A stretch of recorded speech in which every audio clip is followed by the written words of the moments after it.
Belajar ekspor 10 menit bersama Nada Nalida. Kalian bisa belajar tentang keseharianku, bagaimana caranya aku dealing dengan supplier, aku mendapatkan buyer, dealing bersama buyer dengan metode pembayaran yang sangat spektakuler. Jadi kalian bisa nonton dan mempelajari itu dalam 10 menit. Jangan lupa bawa catatan, siapkan buku, siapkan pena, dan mulai jadi eksportir mudah tanpa modal. Salah satu kendala dan pertanyaan setiap orang, Kak, gimana sih caranya memulai ekspor? Mulai dari mana dulu sih, Kak? Banyak banget. Jadi aku akan kasih tahu mula-mula menjadi eksportir.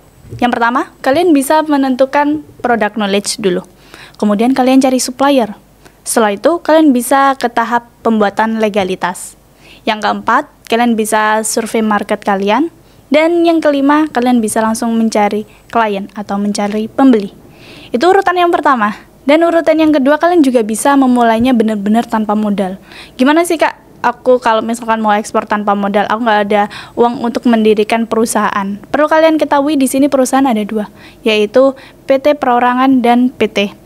Jadi kalau misalkan kalian mau bikin perusahaan yang modalnya sangat minim, kalian bisa memulainya dengan PT Perorangan. Cukup 50.000. Dan kalian bisa langsung membuat company profile maupun katalog.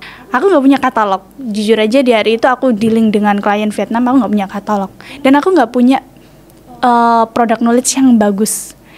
Kalau kalian perlu ketahui, kunci dari seorang sales itu adalah dia menguasai produknya. Apa kelebihan dan kekurangannya. Jadi mereka akan tahu gimana sih caranya dealing dengan buyer itu seperti apa. Jadi aku benar-benar yang aku tahu itu hanya, aku hanya tahu kalau tepung ikan tuh proteinnya ada 55 dan 60. TVBN-nya itu 150 sampai 200. Dan yang bagus itu TVBN 150. Cukup sampai itu. Bahkan sampai di detik ini aku 3 tahun belajar fish meal. 3 tahun itu kalau dibilang aku menguasai produknya 100%, enggak. Aku hanya menguasainya kurang lebih hanya 50%. Dan aku belum belajar sepenuhnya tentang industri fish meal, bahkan industri yang aku ketahui. Aku belajarnya dari mana? Jawabannya dari supplier dan buyer. Jadi kalau misalkan kalian tanya, sekali lagi tahapan ekspor dari mana, lakukan yang kalian tahu. Kalau misalkan kalian ikut kelas ekspor di luar sana, atau kalian dapat penasehat yang sukses di industri ekspor itu, mereka bilang, aku bisa sukses karena aku punya buyer dulu. Ya udah. Kalau kalian memang punya basicnya, ilmunya di cara cari buyer, kalian lakukan di situ dulu. Terus nanti suppliernya gimana, Kak? Kalian bisa sharing, kalian bisa upload itu di Facebook kalau kalian butuh supplier, kalian bisa ngupload itu di Instagram kalau kalian tuh butuh supplier yang kalian inginkan. Bisa seperti itu. Apakah bisa, Kak, kita dealing tanpa company profile dan katalog? Jawabannya bisa.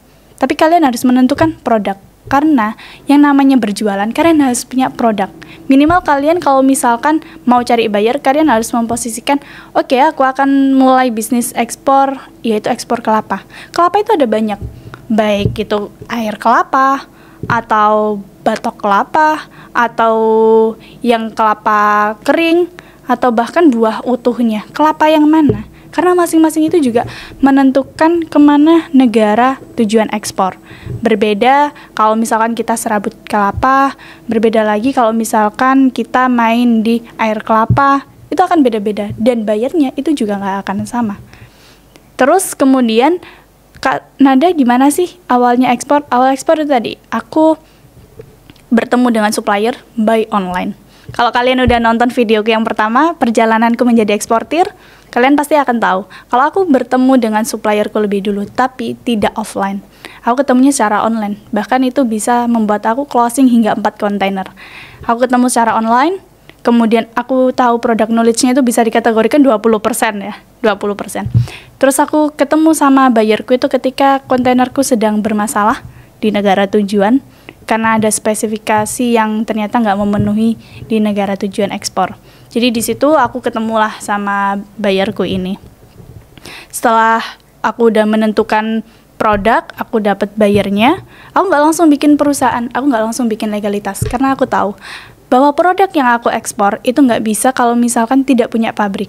Karena itu basicnya adalah pabrik. Jadi aku nggak bikin legalitas, aku support full supplierku. Aku bantu supplierku untuk membuat katalog, company profile, kemudian memasarkannya. Dan sebenarnya aku juga nggak terlalu bisa untuk gimana caranya cari buyer, tapi aku belajar. Nah, pembahasan tentang buyer kalian bisa temukan di video setelah ini.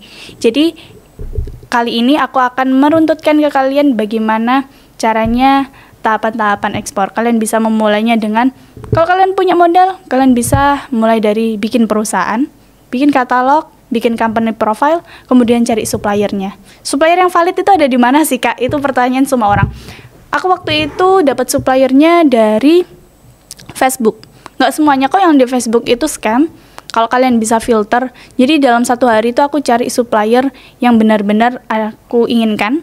Aku spend satu hari full untuk cari supplier, aku kontak semua, aku angkat tutup telepon setiap hari. Kalau kalian tahu, itu pasti teman-teman sekelilingku selalu nada ini angkat tutup telepon. Ya, karena aku lagi perluas pasar, aku lagi cari supplier, dan aku sedang kolaborasi nggak hanya di satu titik supplier, tapi supplier yang ada di Indonesia.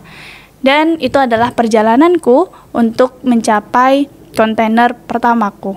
Jadi aku nggak punya legalitas perusahaan, dan bahkan sampai di titik ini legalitas perusahaanku hanya menerima commission fee.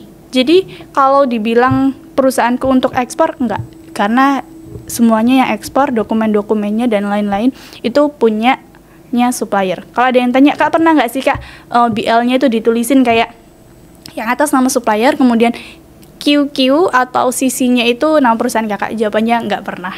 Karena memang aku rasa nggak perlu untuk mencantumkan nama perusahaanku di situ, tapi aku punya portofolio yang bagus. Jadi kalau misalkan kalian ekspor, itu kalian pasti nemuin yang biasanya para eksportir megang banner.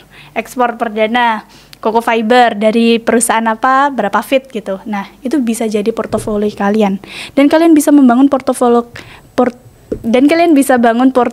kalian itu di LinkedIn, Instagram, Facebook, atau bahkan kalian bisa membuat website.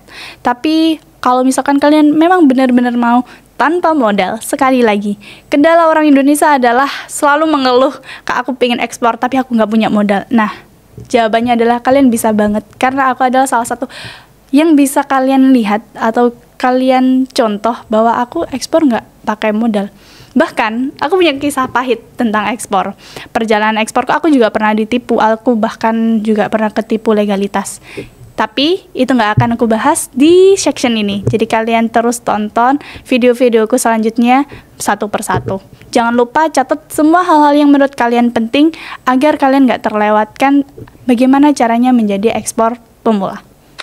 Oke, buat kalian yang punya persoalan tentang ekspor, kalian bisa langsung DM aku di Instagram, yaitu Nadanalida. Dan buat kalian jangan lupa ikutin, tonton semua, jangan lupa like, subscribe, komen, dan share ke teman-teman kalian kalau sekiranya video yang kalian tonton adalah bermanfaat. Oke, jangan lupa nyalakan lonceng. Aku Nadanalida, see you when I see you.